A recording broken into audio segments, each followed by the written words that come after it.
오늘 우리에게 주신 하나님의 말씀은 고린도후서 11장 30절과 12장 7절에서 10절까지의 말씀입니다. 먼저 고린도후서 11장 30절의 말씀입니다. 내가 부득불 자랑할진대 내가 약한 것을 자랑하리라. 이어서 고린도후서 12장 7절에서 10절까지의 말씀입니다. 여러 계시를 받은 것이 지극히 크므로 너무 자만하지 않게 하시려고 내 육체의 가시 곧 사탄의 사자를 주셨으니 이는 나를 쳐서 너무 자만하지 않게 하려 하심이라. 이것이 내게서 떠나가게 하기 위하여 내가 3번 주께 간구하였더니 나에게 이르시기를 내 은혜가 내게 족하도다. 이는 내 능력이 약한 데서 온전하여 짐이라 하신지라. 그러므로 도리어 크게 기뻐함으로 나의 여러 약한 것들에 대하여 자랑하리니 이는 그리스도의 능력이 내게 머물게 하려 함이라. 그러므로 내가 그리스도를 위하여 약한 것들과 능욕과 궁핍과 박해와 곤고를 기뻐하노니 이는 내가 약한 그때의 강함이라. 아멘. 고린도후서에서 바울은 고린도 교회 교우들을 향하여 자신의 사도직의 정당성을 옹호하기 위하여 논쟁을 벌이고 있습니다.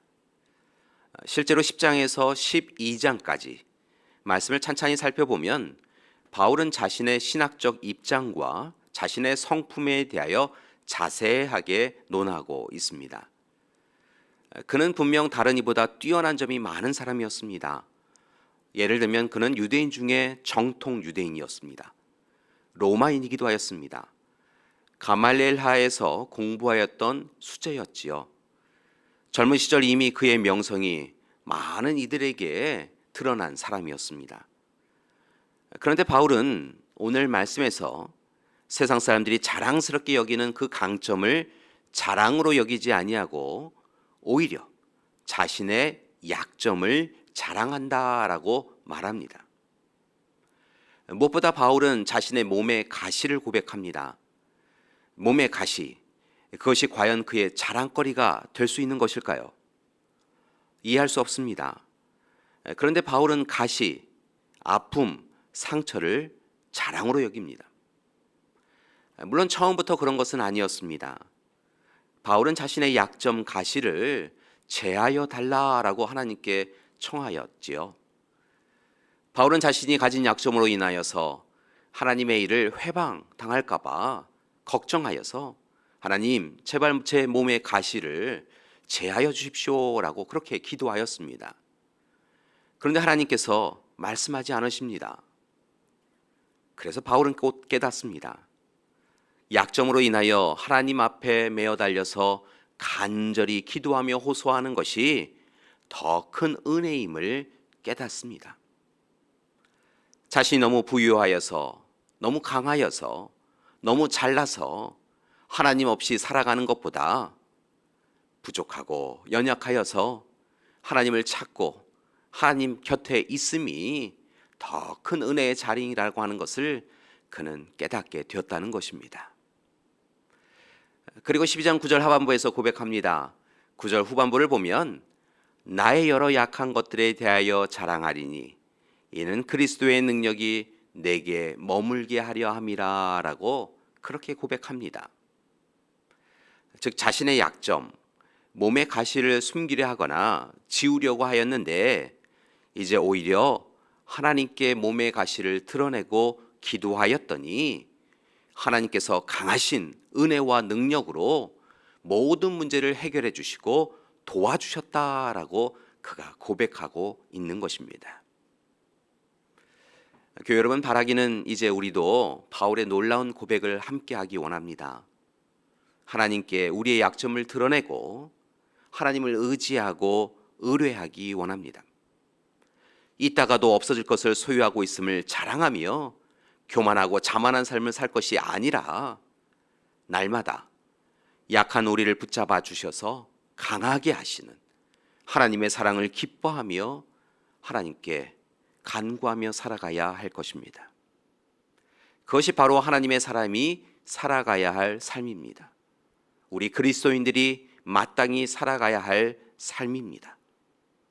그것이 스스로 자신을 낮추신 예수님, 낮추다 결국 자신을 희생제물로 십자가에 내어주신 주님의 삶을 따라가는 삶인 것입니다.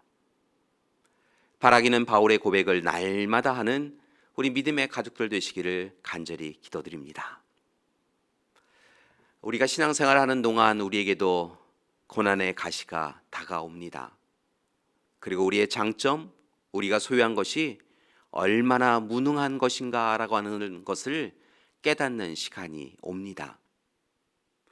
우리가 자랑으로 여겼던 것들, 그 모든 것이 참으로 헛되고 헛된 것이었구나라고 하는 그런 깨달음의 시간이 있다는 것입니다.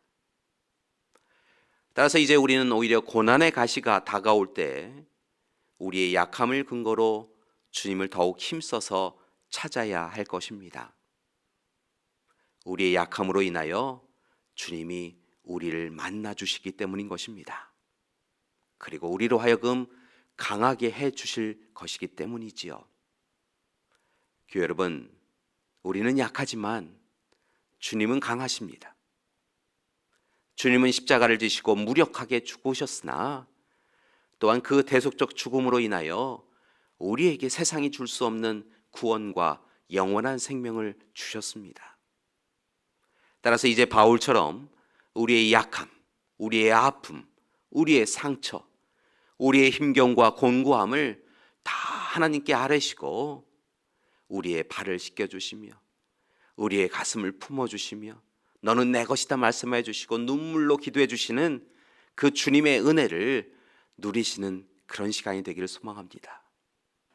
그때 바울의 약함인 몸의 가시를 사랑의 통로로 삼으시어 하나님의 능력을 나타내신 것처럼 우리의 약함, 부족함을 통하여 하나님의 능력을 분명 드러내 주실 것입니다. 따라서 주님의 부름을 받고 보냄을 받은 증인, 증거자로서 이제부터는 고난의 시간을 외면하거나 회피하지 마시고 우리의 고난을 붙잡고 하나님 앞에 서십시오. 그리고 믿음의 용기를 가지고 기도하십시오. 그렇게 하나님 앞에 서서 우리의 고난을 담대히 통과해가는 우리가 되길 소망합니다. 우리의 약한 것들과 능력과 궁핍과 박해와 곤고를 하나님 앞에 다 드러내시고 기도하시길 원합니다. 그때 하나님께서 우리를 더욱 강건하게 해주시고 지켜주실 것입니다. 교회 여러분, 하나님이 우리 하나님이십니다. 오늘도 약할 때 강한 주시는 하나님을 만나시고 하나님의 은혜를 온전히 누리시는 우리 믿음의 가족들 되시기를 간절히 기도드립니다. 함께 기도하시겠습니다. 사랑의 하나님, 오늘 이 시간 바울의 고백을 함께 보았습니다. 약함을 통하여 하나님의 강함을 누릴 수 있음에 감사하며 스스로 낮아졌던 바울처럼 오늘 이 시간 우리도 오직 하나님 앞에서 우리의 모든 것을 아뢰고 하나님의 은혜를 간구하오니 하나님 우리와 함께하여 주시옵소서. 하나님, 우리 믿음의 가족들 가운데 몸이 연약한 이들이 있습니다. 마음에 힘겨움이 있는 이들이 있습니다. 삶의 공고함으로, 사업체의 힘겨움으로 눈물 흘리는 이들이 있습니다. 하나님, 우리는 이 문제를 해결할 수 없습니다. 그러나 하나님, 우리가 약할 때 우리와 함께 하시며 우리로 하여금 강하게 하시는 하나님이신 줄 믿사오니 모든 삶의 문제가 해결되어 줄 수 있도록 인도하여 주시옵시고 하나님이 우리와 함께 하심을 통하여 모든 문제를 넉넉히 이겼습니다 라고 고백할 수 있도록 크신 사랑으로 은혜로 함께하여 주시옵소서. 우리 믿음의 가족들을 다시 일으켜 세워 주시옵시고 동행하여 주시옵시고 마침내 하나님의 약속의 땅으로 인도하여 주시옵소서. 이제는 우리 주 예수 그리스도의 은혜와 하나님의 사랑하심과 성령님의 동행하시는 귀한 역사가 오늘 이 시간 약할 때 강함 주시는 하나님을 만나서 오직 하나님의 은혜로만 살기로 작정하는 우리 믿음의 가족들 위에와 귀한 가정과 교회 위에, 사업체 위에 지금부터 영원토록 함께 하시기를 간절히 축원하옵나이다. 아멘.